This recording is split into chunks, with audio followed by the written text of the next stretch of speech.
Ladies and gentlemen, the 11th president of the university, Dr. Lee T. Todd, Jr.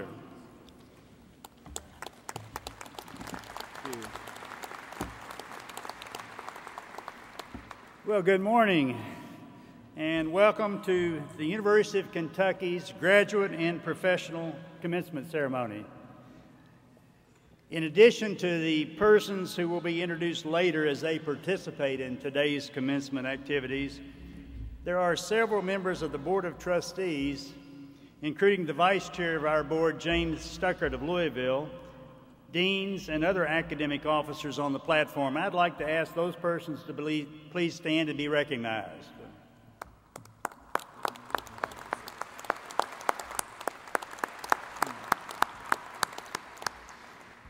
I'd also like to take the privilege of the podium and begin by asking the First Lady of the University, my wife, our children's mother, to stand, Miss Patsy Todd, and her guests that are in the booth with her today, who are here to celebrate along with many of our honored guests, if they would all stand and please be recognized.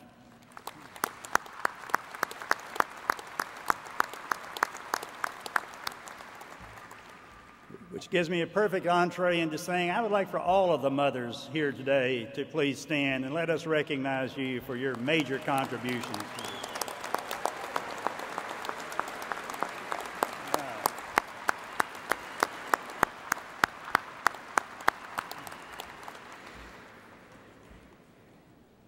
Derby, Mother's Day, commencement, what more could you ask for a weekend? So I would like for you to note that during today's ceremonies, you may notice that some of our graduates and even some of our faculty are wearing red, white, and blue cords.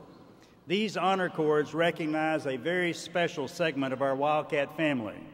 They symbolize military service to our country, and the University of Kentucky is extremely proud to honor them in this way. So please note those.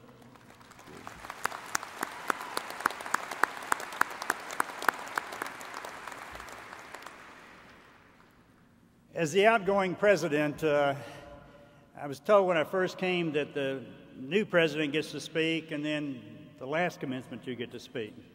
We've changed the ceremony quite a bit. We'll have 2 additional undergraduate ceremonies today, and we're going to recognize each of our graduates individually.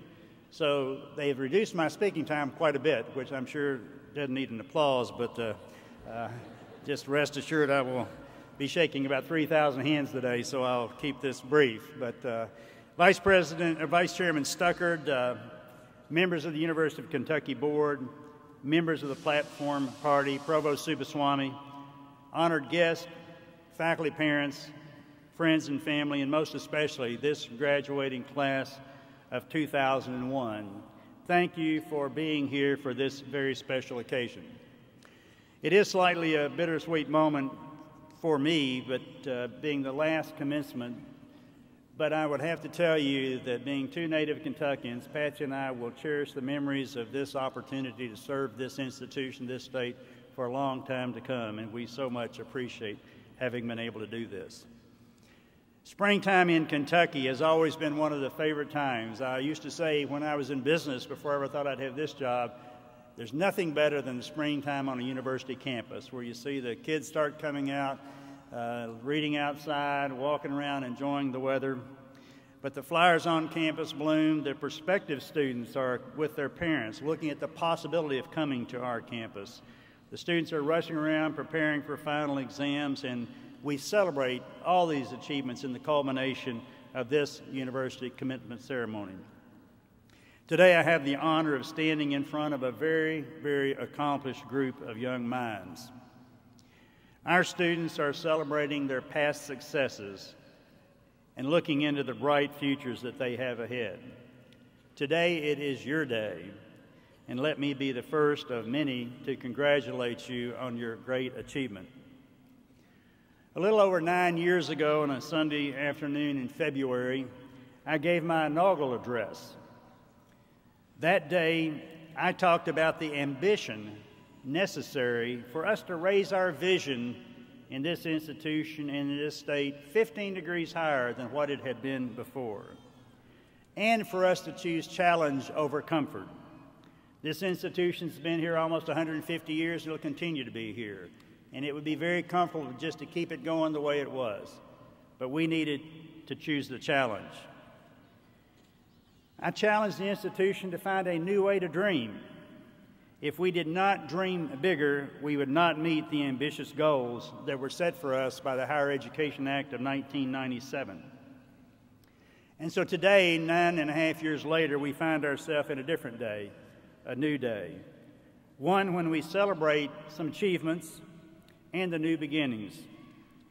Today, we've come to find out that our new way to dream has led us to impressive realities. Today, we discover that our university and our extended family, the Commonwealth of Kentucky, and you as graduates, with the love and support of your family and friends, have realized that your dreams are within reach. We come to find that you can compete, and there is a world out there ready, and they want you to excel, and they need you to excel. This for you was not an easy road. Most things worth doing seldom are. They're difficult, they challenge us, and when we rise to meet that challenge, we find our capabilities are far beyond what we could have fathomed. They exist in a place found only in our wildest imagination, where we dream big dreams, where we dare to succeed, the place we imagine ourselves if we believe we cannot fail. And when we meet those challenges, we find that we don't fail. Instead, we succeed and pursue excellence. We've been through a very difficult economic time. We have made steady progress, thanks to the faculty and staff and the student body. We have had our skeptics, needless to say. We have had those who choose to complain rather than to contribute. Get used to that. They're out there. You'll find those as you attempt to build your career. One of my favorite writings was by Theodore Roosevelt in 1910. I read it in my inaugural address, and I'll read it again now. It's called In the Arena. It is not the critic who counts, not the man who points out how the strong man stumbles, or where the doer of deeds could have done them better. The credit belongs to the man who is actually in the arena, whose face is marred by dust and sweat and blood, who strives valiantly, who errs, who comes up short again and again, but there is no effort without error and shortcoming, but who does actually strive to do the deeds, who knows great enthusiasms, the great devotions, who spends himself in a worthy cause, who at the best knows in the end the triumph of high achievement, and who at the worst, if they fail, at least fail while doing greatly, so that his place shall never be with those cold and timid souls who know neither victory nor defeat. You have faced challenges at this university. You have run into obstacles. You've run into different types of individuals that you've had to deal with, whether it was the decision to come to UK, preparing for your first final exam, your oral exam, your thesis defense, choosing an organization in which to participate, or uniting with your fellow students to stand for a cause greater than any one of you individually. You have been tested many times, both academically and personally. Tests that have strained your mind, your integrity, your persistence. Each one of you are here today because you met those challenges and you did succeed.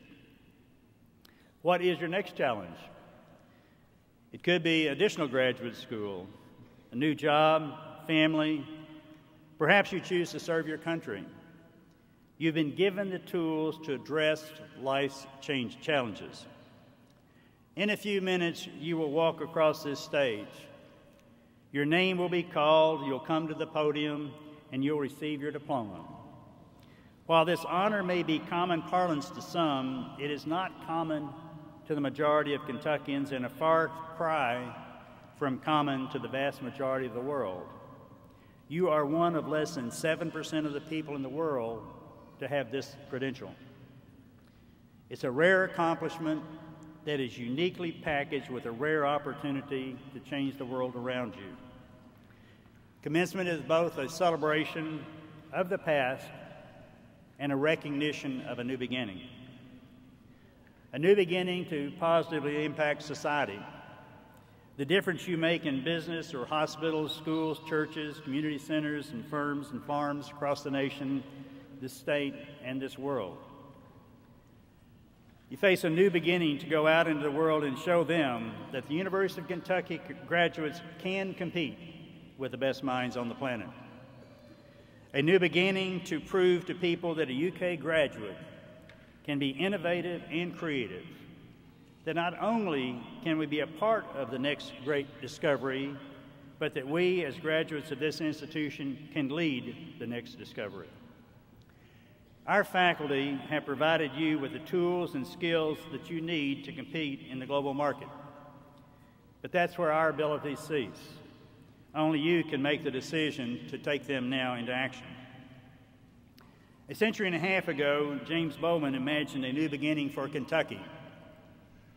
Bowman was a Kentuckian whose self-appointed mission was to launch a public university in Kentucky where the public could receive a quality education. He succeeded.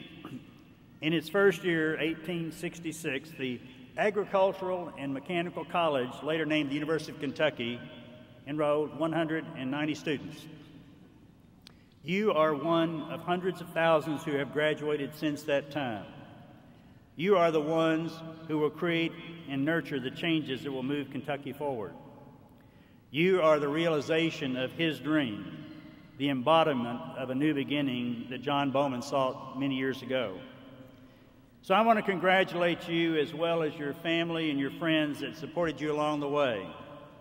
In reaching this milestone, I know that you will continue to get their support, get our support as your alma mater, as you embrace your new beginning.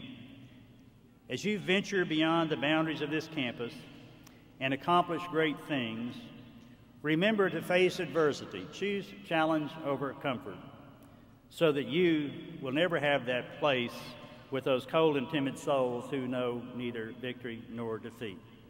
Thank you and congratulations to the class of 2011.